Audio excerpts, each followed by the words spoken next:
हमें शिर्क की तरफ ले जाए। अक्सर व बेशतर आपने तावीज़ात में देखा होगा कि कुछ तावीज़ात की इकसाम ये भी है कि उसमें फ़िरऔन के, नमरूद, हामान, शिद्दात, इब्लीस, इनके नाम भी लिखे होते हैं। तो क्या है ये तावीज़ात के जिसके अंदर फ़िरऔन और नमरूद इनके नामों का इस्तेमाल किया गया है, क्या ये हमारे लिए जायज़ है? हम किन मकासद के लिए इनको इस्तेमाल करते हैं? आज हम इस पे बात करेंगे कि वो कौन से तावीज़ात हैं कि जिनका हम इस्तेमाल कर सकते हैं और हम क्यों कर सकते हैं उसका इस्तेमाल, और हमें करने की ज़रूरत क्यों पेश आती है हमें इसकी।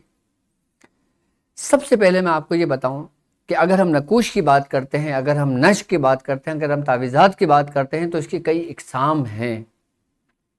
लेकिन इसकी जो सबसे बड़ी जो 4 इकसाम हैं जो अक्सर व बेशतर आपने सुना होगा, और मैंने अपनी प्रीवियस वीडियो के अंदर इल्मुल आदात के सफ़र में मैंने तफसीली लोगों को ये बताया कि वो कौन कौन से तावीज़ात हैं और उसकी क्या क्या इकसाम हैं। जो तावीज़ात की जो सबसे बड़ी इकसाम है वो एक आतिशी है, एक बादी है, एक आबी है और एक खाकी है। अब इन नकूश का कुरान से क्या ताल्लुक है?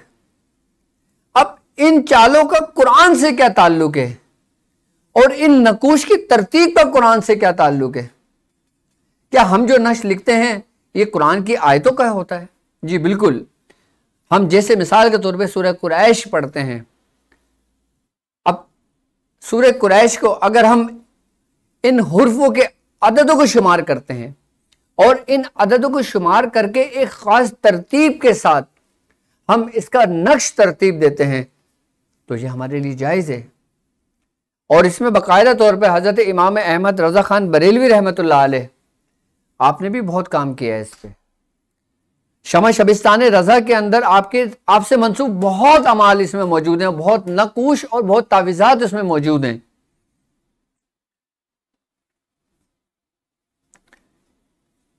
अब इन्हीं नश्क जो हम किसी कुरान की आयत या इसमें इलाही का हुर्फ इसमें इलाही लेते हैं या कुरान की आयत लेते हैं या कुरान की सूरत लेते हैं, जब हम एक ख़ास तरतीब से इसको कर एक हुर्फ के आदत में इल्मुल आदात में शुमार करके हम इसका एक नकूश तैयार करते हैं तो वो भी सरी तासीर एक असर रखता है।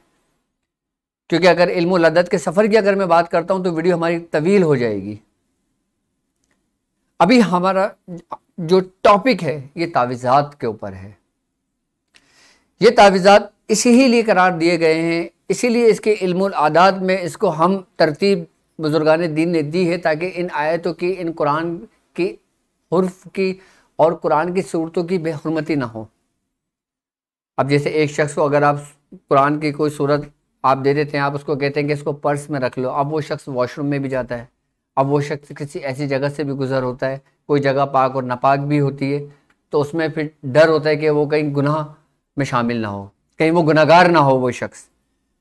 तो इसीलिए बुजुर्गान दीन ने उसको इल्मुल आदात में ख़ास तरतीब के साथ देकर फिर उसको एक ख़ास तरीके से तरतीब देकर फिर उसको नकूश को फिर लोगों में राइज किया कि अब आप इस नक्श को लेकर और इसको तावीज़ बनाकर आप या तो उसको गले में डाल लें या इसको अपने बाजू पे बांध लें।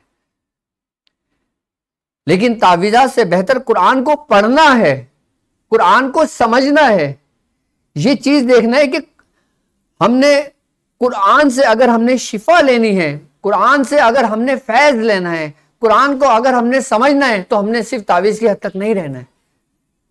अगर हम सिर्फ तावीज़ की हद तक की कनात करते हैं तो हमें तो फ़ायदा तो होता है, लेकिन ऐसा करना हरगिज़ नहीं चाहिए।